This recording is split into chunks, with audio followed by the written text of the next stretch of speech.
It's the year 2026, and while the LGBTQ community is under attack politically and socially, we remain blessed when it comes to queer representation on our TV screens, at least for the time being.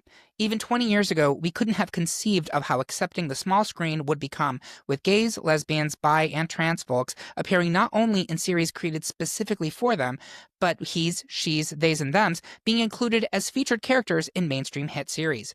We may be living in the golden age of queer TV, or we may just be getting started in the era of inclusivity. Either way, join the great pop culture debate for its 2026 Pride special as we attempt to name the best LGBTQ TV series, at least up until 2026. I'm here to do whatever the hell Jay and Karama were supposed to be bringing on either iteration of Queer Eye. I'm your host, Eric Resniak. Please welcome my panelists for this episode. First up, Shantae He Slays. It's Victor Manibo. Facts are facts, America. People hating undercover. Who's after Peppermint? Why are y'all acting brand new? Next, he's working on his squats to meet you in the cottage. It's Kevin Dillon. I will have a banana smoothie, Eric. Extra banana. Well, based on your bracket, I fear we may have a heated rivalry tonight.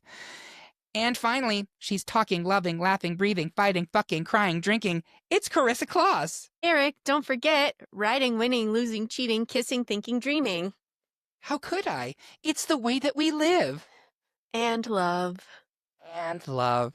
And up in the producer booth, we have Bob Erlenbach, who will be trying to keep us from going up Schitt's Creek. If you go over time, that's a paddling.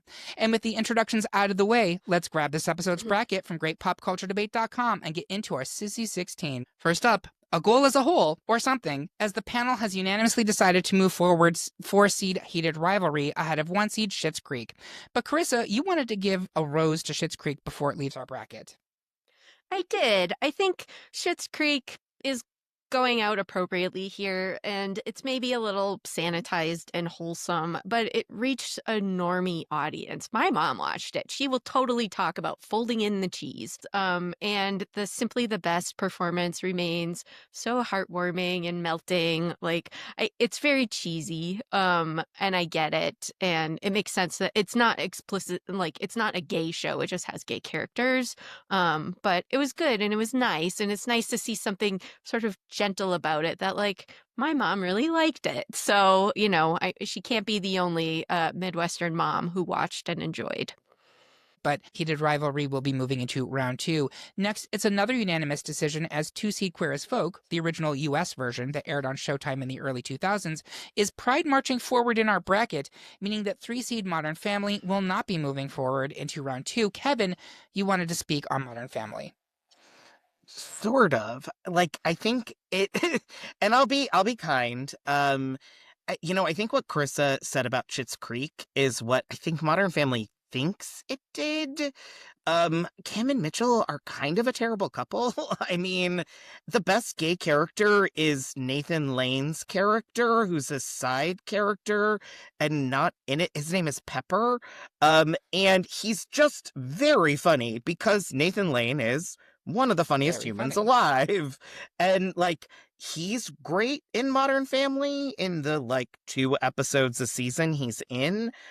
I love that it shows adoption. I think that's a really positive thing. And gay families in a very interesting way. Just isn't really a gay show to me. It's just about people who are annoyed with their partners, and I guess that's very gay too.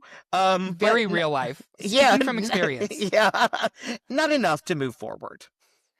I will say that this is the part where I remind you that your votes determine what makes the top 16 for any given episode. So go to greatpopculturedebate.com and go to the poll section now and see what you can vote on. And I will also say become a Patreon subscriber because the Patreon warm-up for this episode is a supersized one and has a bunch of other great gay shows that you should be watching that frankly should have made this over Modern Family, but here we are. Anyway, Queer as Folk will be making it into round 2. Next, the bulk of the panel thinks all things keep getting better for 1-seed Queer Eye for the Straight Guy, the original version that aired on Bravo in the early 2000s, but Kevin is still crushing on 4-seed Love Victor, a 2010s show on Hulu. Kevin, tell us why Love Victor was a teenage dream. Carissa, tell us why the original Fab Five really were, well, fab.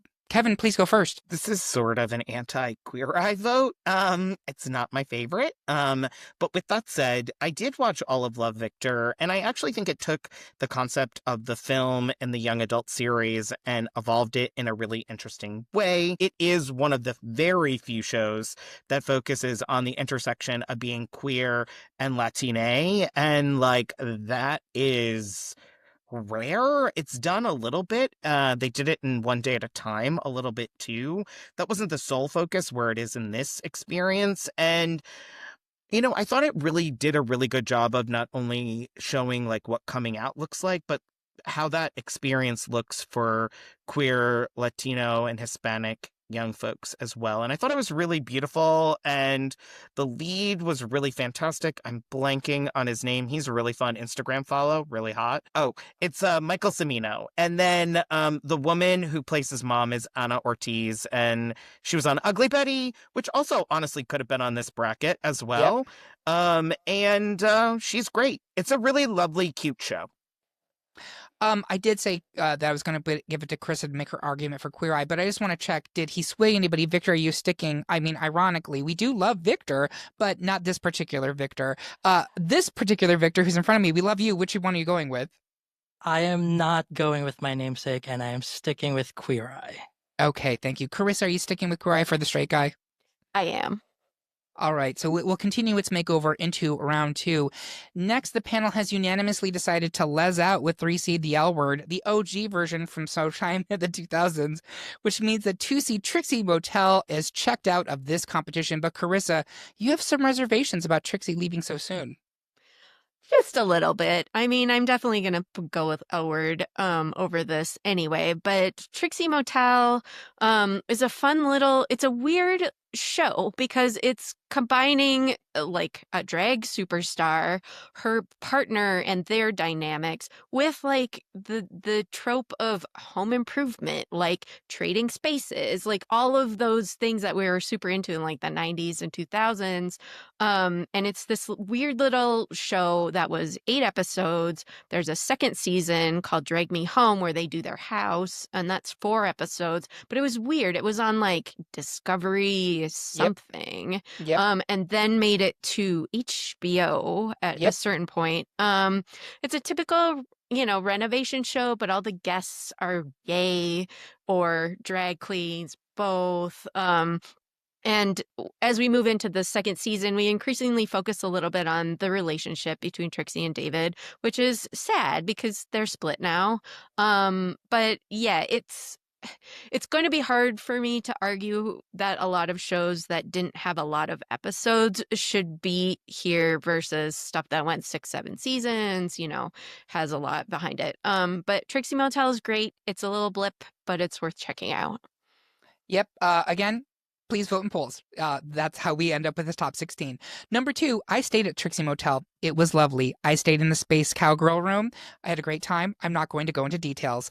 Number 3, but that being said, I highly recommend it. Go back. It was a wonderful time. So while I was there talking to the bartender, very cute, makes a strong drink, he told me that most of the people who went to Trixie Motel as guests didn't know Trixie from drag, didn't know Drag Race at all. They only watched that show, and that brought them into drag. It brought them into Trixie. It brought them into the culture. So it did have a wide mainstream acceptance that had nothing to do with drag or Drag Race. That is powerful, but does it deserve to go over the L Word? Absolutely not. But that being said, Trixie Motel, please send me free passes. I will come and I will gladly stay there again. Anyway, 2 more unanimous decisions in round 1, as the panel has decided that 1-seed RuPaul's Drag Race has not fucked it up and will chante into round 2, meaning that 4-seed Torchwood's Alien Invasion has been averted, and 2-seed Pose, which ran on FX in the late 2010s, will burn the house down in round 2, meaning that 3-seed Heartstopper has been beaten in this bracket. Victor, you wanted to speak on Torchwood. Yeah, I mean, this was never going to win against RuPaul's Drag Race, but this is for my nerds. This is the only entry on our bracket that is a genre show, and I think we need to talk about it, especially in the context of science fiction, which can be very male and straight. And here we have a central character in Captain Jack Harkness, who is pansexual and out and proud about it. He will kiss and have sex with anything that catches his eye. And he has like central relationships that are not subtext, but text, both with Gwen Cooper and Eonto Jones. And that's just not something that you see in sci-fi or on TV in general, but also he's an action hero. When was the first or last time you saw a legitimate queer action hero? He's like a time-traveling immortal James Bond. He's a rake, but like, just really, really queer. So I think there's something special there. I understand that it's not going to move forward, but I wanted to give it its flowers. I'm so glad you did because, yeah, it's kind of a show that's been forgotten. But if you like queer sci-fi, check out Torchwood. I want to talk a little bit on Heartstopper. I think many people listening to this are probably going to be shocked that it's unanimously out in round one. It had the misfortune of being up against Pose.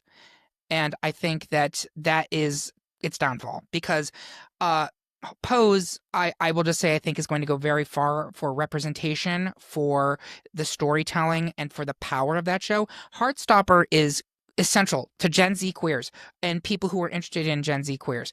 I think it is a great show. I think we wouldn't have heated Rivalry if Heartstopper did not come first. I think it really showed that there can be a popularity for these types of shows, and I'm grateful to it. Certainly it has made stars out of its central couple. It's still airing right now. We have no idea how it's going to wrap up, but I think that it deserved to be on the bracket, and I am surprised it is going out in round one. It's up against Pose. This is just the way the bracket lies. So we will be moving Pose into round two. Next, the bulk of the panel thinks that one seed Will and Grace remains must-see queer TV, but I am pitching the true story of four seed The Real World, which aired on the MTV for most of the 90s and 2000s. Victor, see if you have any of the patience to advocate for Will and Grace. I will tell listeners why it was important to the gay community when seven strangers stopped being polite and started getting real. I'm going to go first, and Victor, you're going to save your argument. I'm not going to win here. That's fine, but we need to do a little educating of our audience here, many of whom have probably never heard of The Real World. So if you were a Gen X or earlier, The Real World probably was the first time you saw an out gay person on television. It was one of the very first reality television shows to ever exist. I think we wouldn't have reality TV today without The Real World. And right from the start, gay people were included on the show. You started with Norm in season one. Then you had Beth, who came in partway through season two as a lesbian. And you went on to my personal heartthrob, Danny from New Orleans. You had absolute chaotic lesbian Ruthie in Hawaii. Like, these were really critical characters on these shows, but they weren't characters, they were people. So by far the most important part of this story for a queer TV episode is Pedro Zamora, who was on the 1994 season that was based in San Francisco. Pedro walked into that house open about his HIV status, and he shared his life and his struggles with this disease. And again, one of the things I think is being forgotten in the 2020s America, the world, is what the AIDS crisis was really like. And I think for many Americans, including this podcaster's parents, they looked down, they mocked, they spat upon AIDS patients, and Pedro, I think, single-handedly changed a lot of people's minds. He humanized AIDS in a way on television that had not been done before. And it was so important.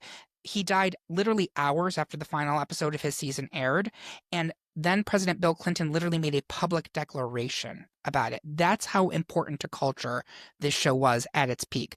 It then went way off the map. I blame Chriselle in Las Vegas. But those central early seasons were really critical to gay representation on television. So at least we're talking about it. Should it go past Will and Grace? No, it should not. But I just wanted to say my piece. Victor, I'm assuming I have not changed your mind.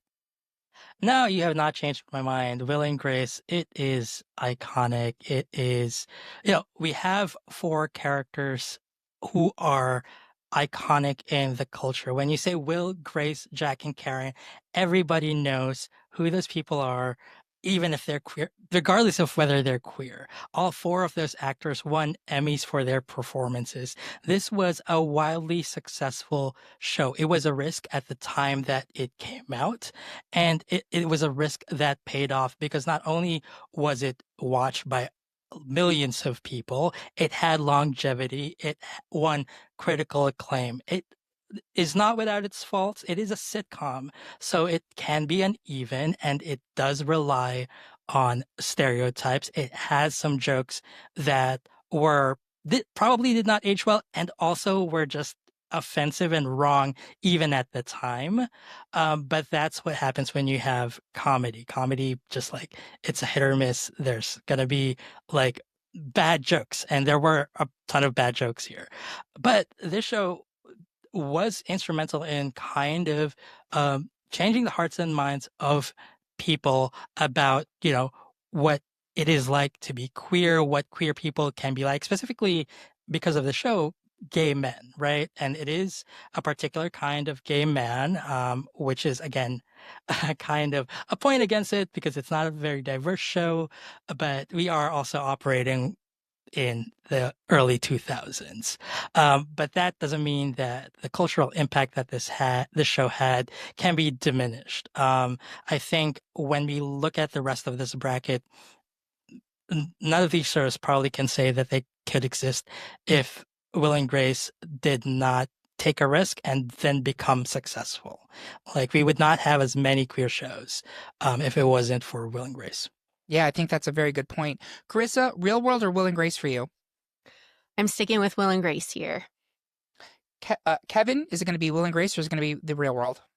Well, I hate Rachel Campos and I hate Deborah Messing, but in regards to this, I will say that the answer is Will and Grace. Fuck you, Rachel Campos, for the way you disgrace Pedro Zamora's legacy and your damn fucking husband, the Secretary of Transportation. I hope you listen. I hope you're a sponsor. Thank you for your Patreon. No, it's Will and Grace. Perfect. All right, we will move Will and Grace into round 2. Finally, in round 1, the panel is evenly split between 2 HBO projects, 3-seed miniseries Angels in America and 2-seed short-lived series Looking.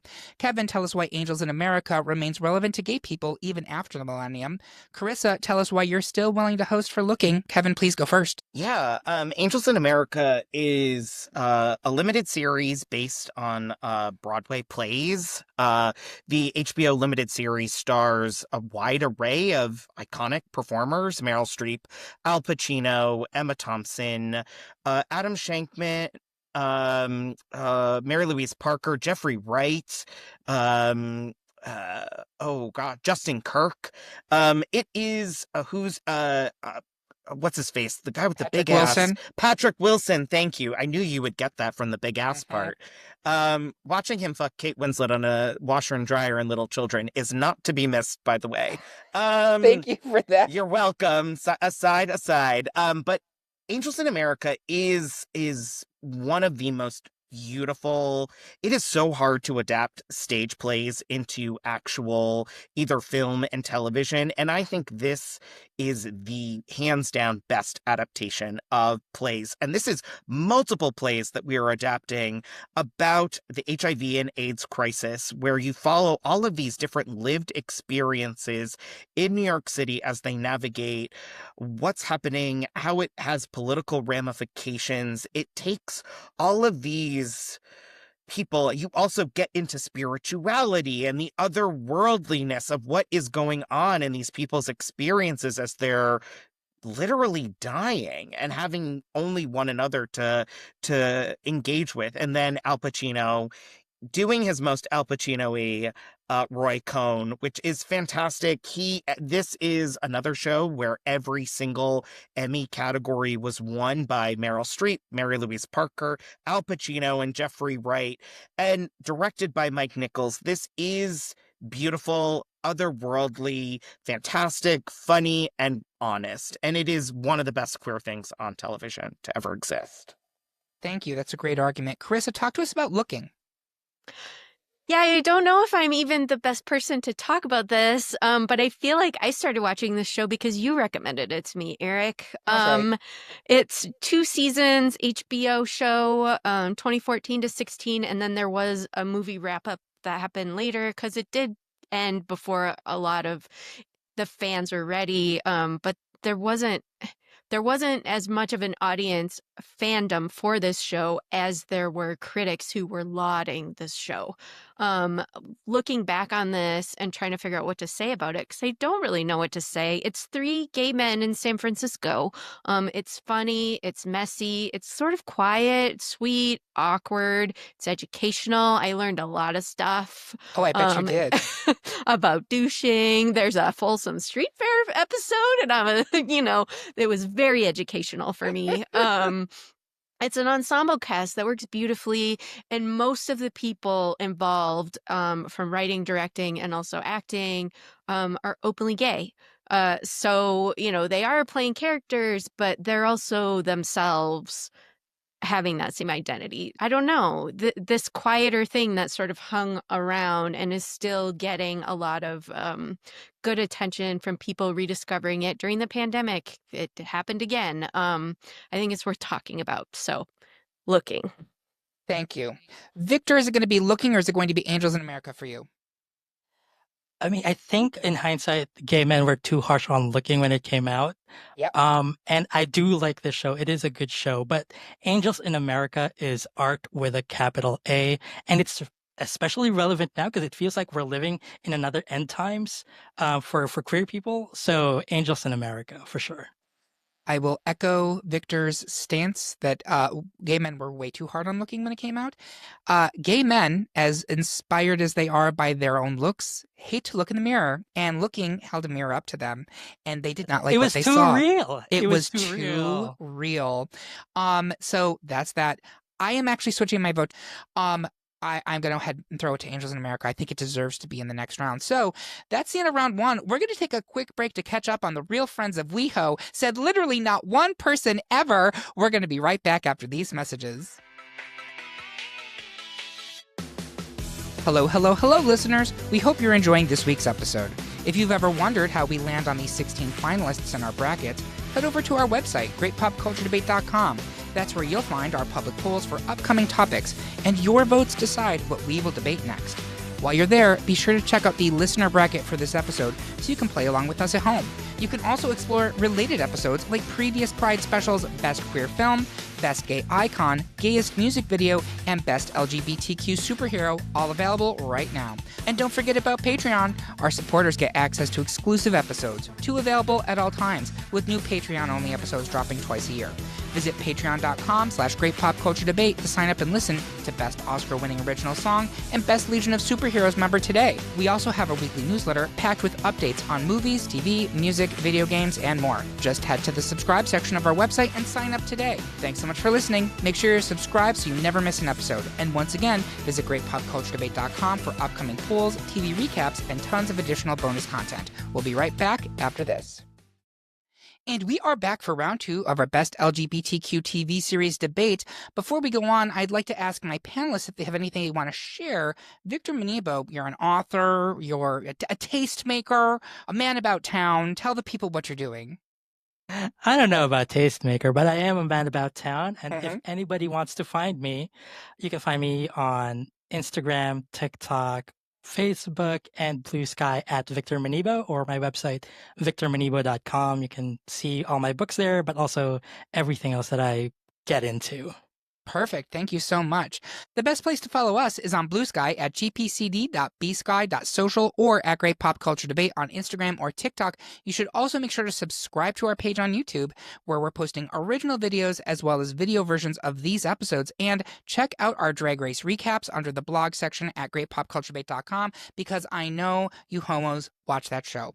Now, let's get into round 2 so we can get into our Michael Novotny cancel party. Speaking of, it's intense male sexual tension and frustration on display as the panel is split between 3-seed Queer as Folk and 4-seed Heated Rivalry. Kevin, wave your stick in the air as you skate on thin ice in favor of the steamy Canadian hockey drama.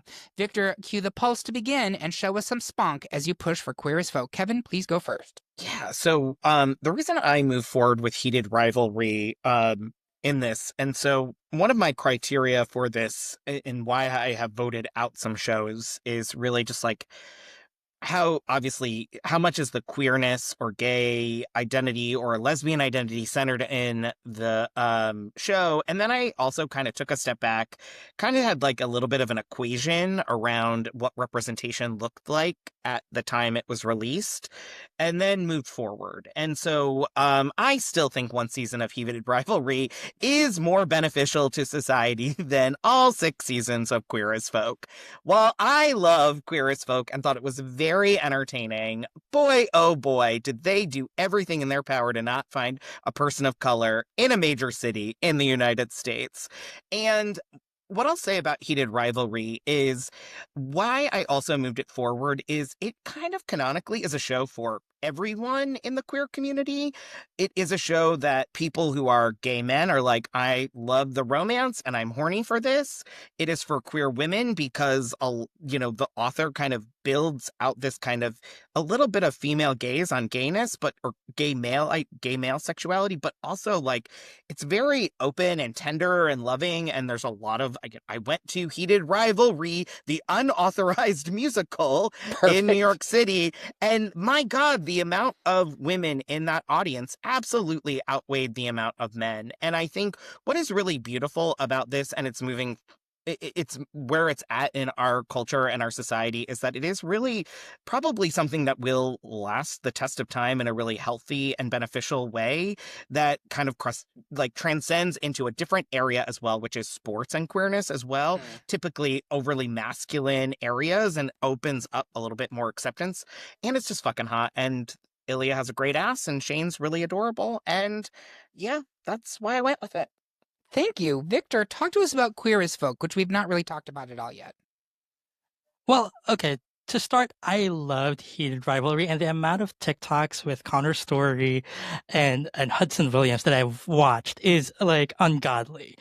But I think Heated Rivalry is benefiting from recency bias here. Like, Kevin acknowledged, we've only seen one season, 6 episodes. And because it is a gay sports romance, it is necessarily limited in range. And if we're talking about sex scenes, the sex scenes in Queer as Folk were insane. I mean, Heated Rivalry could never. I mean, I still go back and think about scenes from Queer as Folk from 20 years ago. That's how hot they were.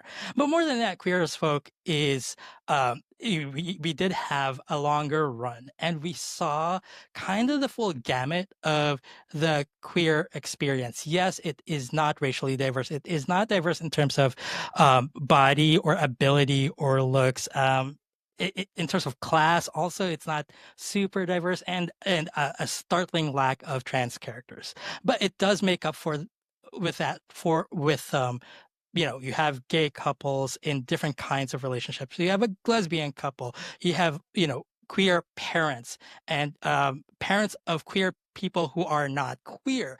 And then you deal with every kind of issue. You get discrimination, you get bullying, you get addiction, you get like how to be in a relationship, in a discordant relationship. How you see queer people live, laugh, love, die, fuck. It just goes through everything. It represents a full experience that I think, even though it has its flaws, it was still pretty impactful then, and I think impactful now, because now we are seeing terrorism against the gay community and like legislation against the queer community, which were central issues in the show that are happening literally right now.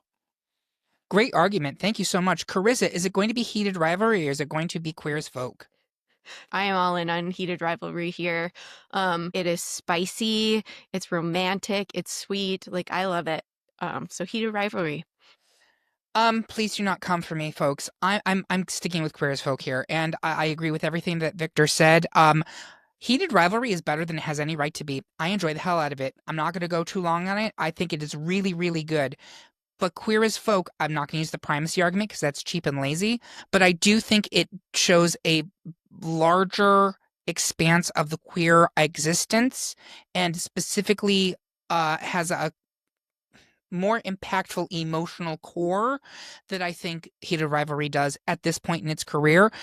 By the Seeds, Queer as Folk is a 3. Heated Rivalry is a 4. I'm giving it to Queer as Folk. I am also very concerned about recency bias in the future with this particular matchup. So Queer as Folk will continue to Final Four. Next, it's another unanimous decision for 3 seed The L Word, which has scissored out of the competition from 1 seed Queer Eye for the Straight Guy. But Victor, you wanted to give it to a straight on Queer Eye before it leaves. Queer Eye is okay. Is it a good show? Probably not. But we cannot expect greatness from a reality makeover show. I think a lot of the criticisms against Queer Eye are about what it purports to represent or say about gay men, which is too much pressure to put on a makeover show that was made during a time that we also had other queer representation going on. This was the time of Brokeback Mountain and Milk. We had William Grace at the time and Queer as Folk.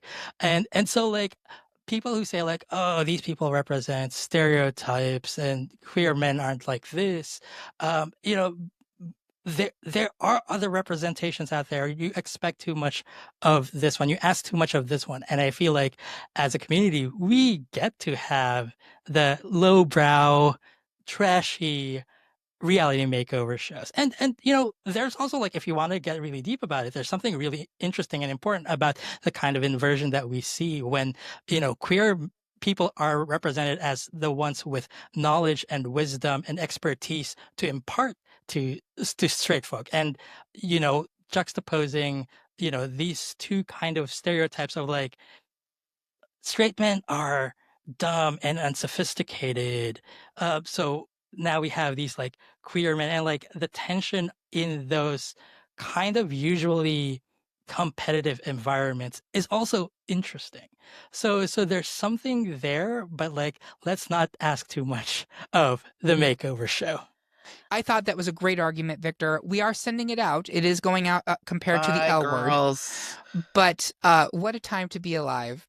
Next, the panel is evenly split between 2 shows between intersectional POC casts, 1 seed RuPaul's Drag Race and 2 seed Pose. This is going to be awful. Carissa, tell us why the search for America's Next Drag Superstar remains essential queer viewing nearly 20 years after its debut.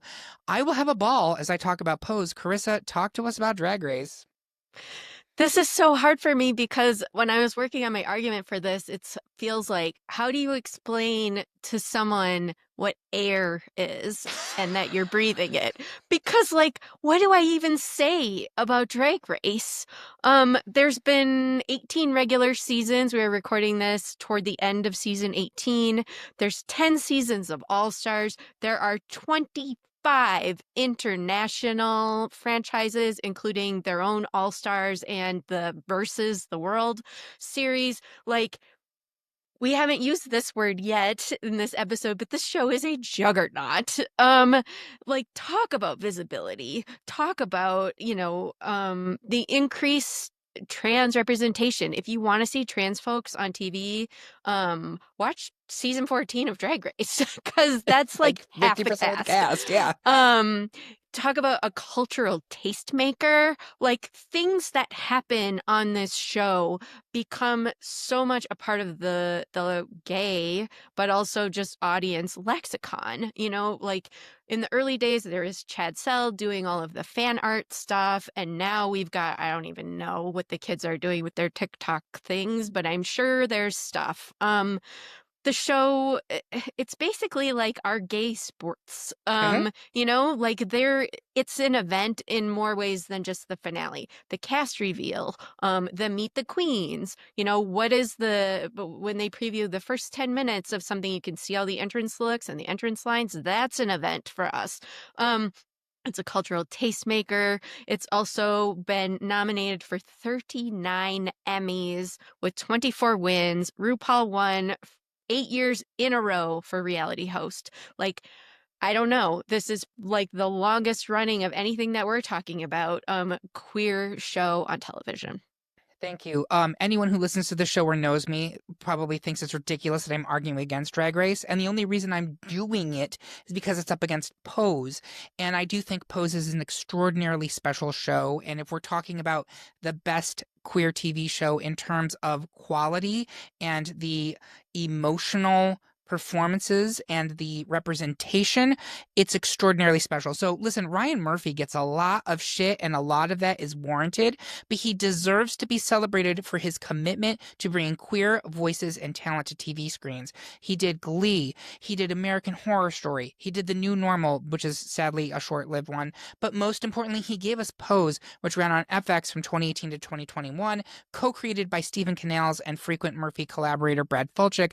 This series explores the queer POC underground ballroom culture of New York City in the 80s and 90s, and it is literally one of the most, if not the most diverse cast in television history, and it paid respect to an embattled community that is ultimately, at the end of the day, responsible for so much of gay culture now. This is showing you the life of a largely trans POC cast, both struggling within the underground ballroom scene, the Vogue battles, the posing, everything else, and also their actual lives. You're talking about identity issues. You're talking about class issues. You're talking about race issues. You're talking about sex worker issues. You're talking about HIV/AIDS struggles. It encompassed all of it, and it did so brilliantly and beautifully. I'm not going to tell you the whole thing was consistent for all 3 seasons. It was not, but there are some of the most moving scenes on television. The episode with Home, where they're singing that, like, wrecked me. There's also incredibly funny and fabulous scenes. Elektra reading down those Bettys in the Hamptons is iconic for a reason. Let's talk briefly about the cast. MJ Rodriguez, Dominique Jackson, Billy Porter, Angelica Ross. Exceptional lead performances, and you have an unbelievably deep supporting cast. It is a special, special show. We were so lucky to have it for the time that we did. Kevin, where are you going to go on this one? Is it Drag Race or Pose? Well, I am friends with Steve, or I know Steven, and have known Steven Canals for quite a long time. Him shopping this show around was one of the hardest things. I believe they pitched it to definitively over 30 networks. It was a hard battle around what they did.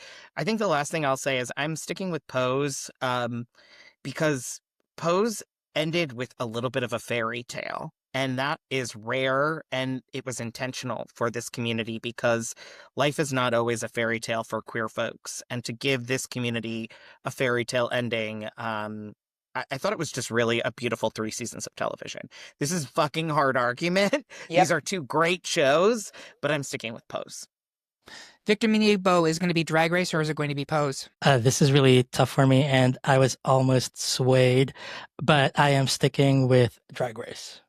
I can't blame you. Listen, it is incredibly important to culture and queer culture, and so it is the 1 seed and Pose is the 2 seed, so Drag Race will continue into the final 4. Finally, in round 2, I had absolutely no idea which way this one was going to go, so I'm just going to go around the horn. It's 1 seed Will and Grace up against 3 seed Angels in America. I would like to start with Kevin.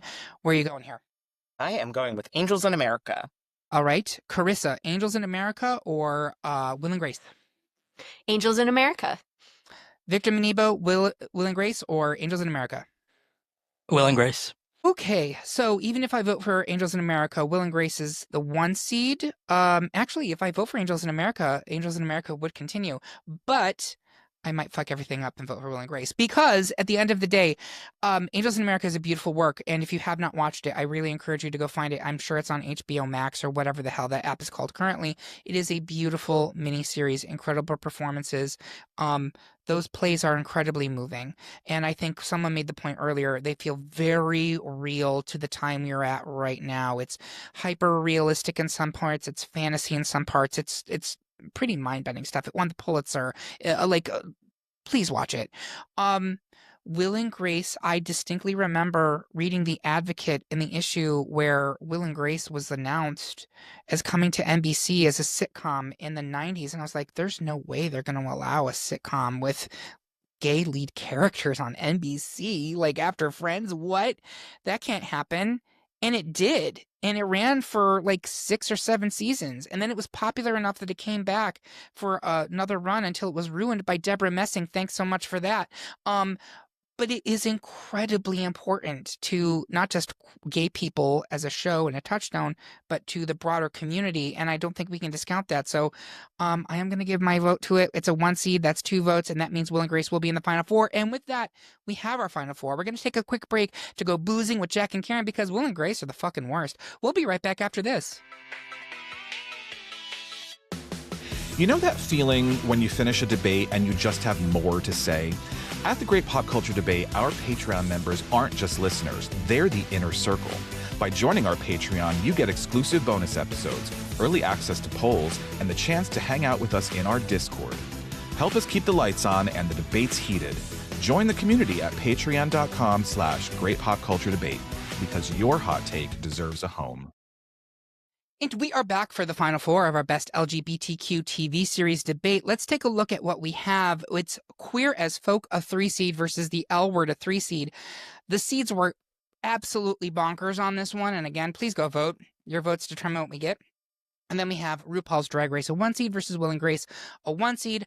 I don't know if this is what I thought we would have because, frankly, everything in the Elite 8 was really good, which I actually think is a win in a kind of way. We are very blessed to be living in a time where we would have 8 shows about the queer experience that are that good that each one of them could have ended up in the final 4, and I would have felt completely good about it. So, Queer as Folk versus The L Word. We have not talked about at least The L Word yet. Carissa Kloss, I happen to know that you're a very big fan of this show, and I would love for you to talk. It's been a little bit of a pillow princess thus far, but let's have you dive right in. It is a full switch, let me tell you. So L Word is a Showtime series from 2004 to 2009. It went 6 seasons, and then there was a real L Word real life spinoff, and then in the, I don't know, more recent history, there was the Gen Q reboot spin-off situation. We're not going to talk about those. This is just the actual first L Word. There are very few sapphic shows on TV. Like there's one on our bracket, and it is this one. This show was the first ensemble of lesbian and bi women, and most of the cast are lesbian or bi. They talk about it. It's very queer as folk. It's the same blueprint, but the L Word, I cannot overstate how iconic the L Word is for lesbian communities. Like 2 words, the chart.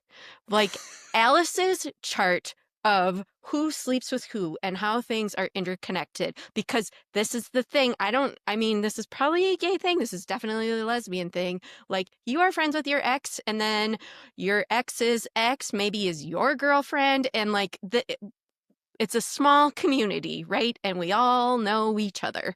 So the chart the chart puts that on display. But this show, there's a biracial couple.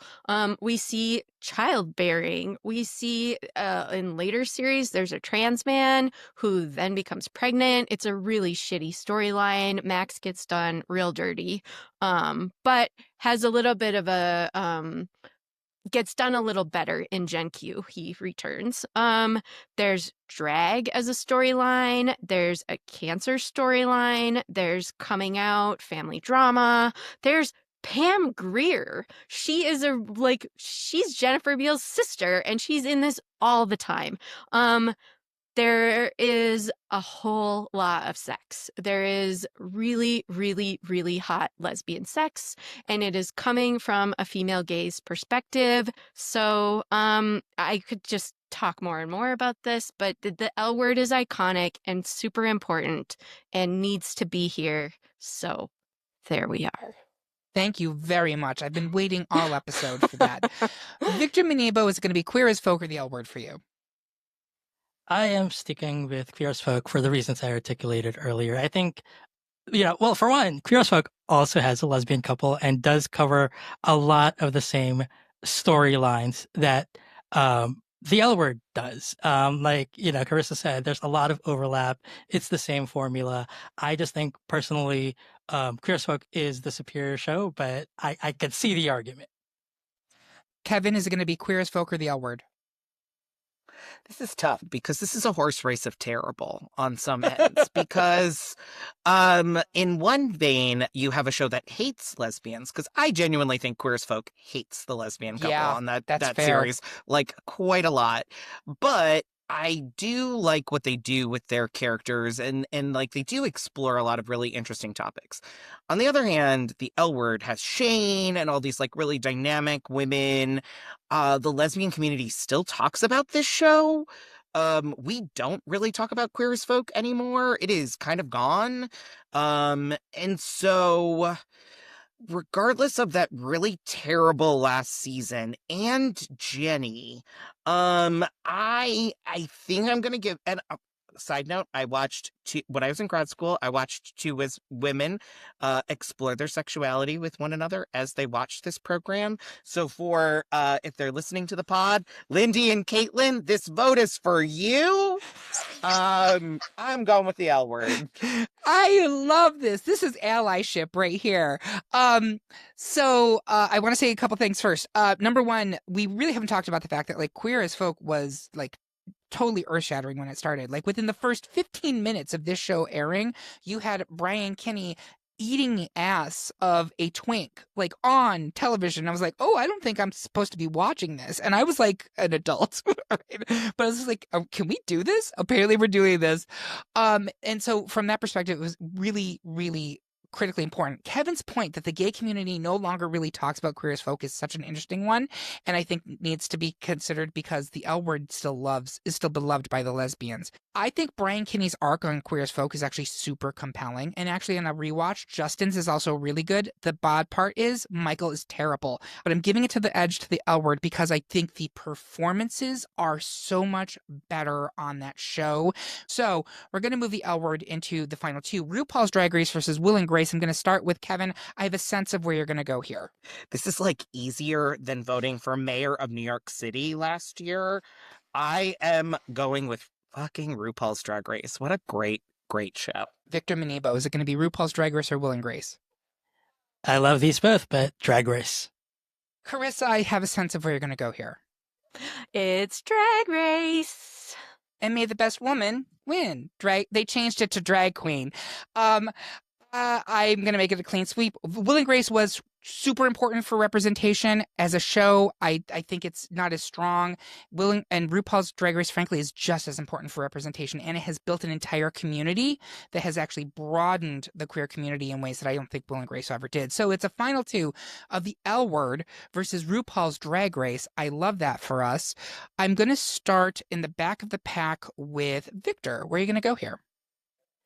Okay, this is really tough. I like that both of these shows were very specifically made for the community. They weren't like, the Modern Families or even the Will and Graces that were like really meant to bridge the divide or like mainstream the gay stories. These were, queer from the very beginning with queer showrunners, queer storylines, and became successful on their own terms. And I think it's great that these are our final two. That being said, I have to go with Drag Race. It is a juggernaut, and we've talked about the impact that this show has and, how it's affecting the culture, how it is queer sports now, which we didn't have an equivalent of before Drag Race. But also let's talk Ice about skating. how, but that, no, not even close to the scale, right? No, absolutely. But, let's also talk about how difficult it is. Like, the show is a competition show about art, about different forms of art that are combined in one art, right? You have singing, lip syncing, dancing, fashion, comedy, right? And then you have the reality show aspect of it. You have characters and personas and real people, like, and how those kind of characters and personas and storylines bleed, how they have a narrative that is sometimes frustrating, but always compelling. As a show, the content itself is like so good, and you can take out all the awards, you can take out all the cultural impact. It is still like the superior show in this matchup. So I would say RuPaul's Drag Race. Thank you. Great argument. Kevin, is it going to be RuPaul's Drag Race or the L Word? It is gonna be Drag Race, and I think for me, like, there are things that we quote to one another from this show as a community. This has allowed for people who we may have even known in our community to get a platform and to share their voice. Drag folks, drag performers. I know when I lived in Boston, I met Katya once. In New York City, I've met several different queens who've been on the show. I've gone to many, like, you get to see people support people in our community, and by no means is this show perfect. And I think that's important to name and say. It's like these girls go through it. I remember, Ka- yeah, I remember Katya and Trixie talking about, like, while they were watching like a Netflix reality show, and they're like, "This is all they have to do. I have to talk about my dead mom, make an outfit, sing and dance, and then like cry to a producer." Probably The Circle. That's exactly what they were talking about. Yeah. And so I think what better representation of both our queer joy and anguish than a reality competition program that really gets all of that out of us. And so that's my answer. Perfect. Drag Race. Carissa, is it going to be Drag Race or is it going to be The L Word? These are two shows that you love deeply. I do love them deeply. And I think, as Kevin has sort of alluded to previously, like the L Word suffers from the Jenny Schechter of it all. And when I was thinking about this show, I made a small list of some of the things that Jenny has done. So she is a bad art friend. She minds her friends' lives for her own stories. She barely changes names. She does not change details. She steals Alice's screenplay and claims it as her own, and gaslights all the rest of their friends about it. She hides a letter from Shane's ex-girlfriend to, like, it's bad roommate stuff and bad new girlfriend stuff. When she's filming Les Girls, the movie about her friends, she is a diva, she's controlling, she's abusive, and then she steals all the original film negatives. But I think the worst thing, well, the second worst, one of the worst things she does is when Moira comes out as Max, a trans man. Jenny is terrible with the misgendering. At his bridal shower, she gives him a lot of really feminine things, like a breast pump and a nightgown. It's bad. But the worst thing I think she ever does is she adopts a senior dog just to put it down to get close to a vet who is the partner of a critic who did not like her novel. Like, she's insane. She does batshit crazy stuff. Like, this show is bad. It has a lot of lesbians. It's iconic, but it is not great. And so my final pick goes to Drag Race. You just summarized why I ultimately love The L Word, which is ain't no drama like lesbian drama, because lesbian drama don't stop. And it's also mandatory. It's totally. No, I love it. I love everything you just said. And I do love The L Word, but I think we've made a lot of great points on Drag Race. And the thing that I think both Victor and Kevin alluded to is, yes, Drag Race on its face is just a dumb reality competition and whatever. There's a million of those. Who cares? But what Drag Race does that I don't think any other reality competition does is it gives our community a platform, and it has created its own stars that are then further expanding a platform for the queer community. Without Drag Race, would we have Jinx Monsoon? Would we have Bob the Drag Queen? Would we have Alaska and, for better or worse, Willem with the Mom Podcast Network? There are so many queens who have come from this incubator of talent, and it's not just reality TV stars. These are artists and queer leaders who have actually amplified the signal in a way that I don't think would have been even conceivable, not only like 25 years ago, but even when this show started on season 1 on Logo, which we barely mentioned. Logo, may she rest in peace. I know she's still technically broadcasting, but it's like Roseanne reruns or whatever. And Mama's Family. And Mama's Family. Has it come to this? Yes, it has. But talk about queer shows, Mama's Family, baby. But like, truly, it is all of those things and more. It is incredibly important to this community. It literally has given our queer artists a place to shine and to shoot off and to create their own universes. And that's amazing, especially in the world that we are living in now, and we need to celebrate that. So, there you have it, folks. Our pick for the best LGBTQ TV series is RuPaul's Drag Race. Do you agree? Do you think we should take more pride in our work? Tell us how you really feel by leaving a comment on this episode at greatpopculturedebate.com or find us on Blue Sky, TikTok, or Instagram. While you're there, make sure you subscribe and follow the podcast so you can hear about what new debates are coming soon, vote in open polls, and even decide which topics we tackle next. I want to say thank you to my panel. You are my modern family, and I cherish each of you. And thank you for listening. If you love what you heard, please consider supporting us on Patreon, where you can get even more exclusive content and you get episodes a whole day early. We hope you have a good one, and remember, everyone is entitled to their wrong opinion. Happy Pride, everyone.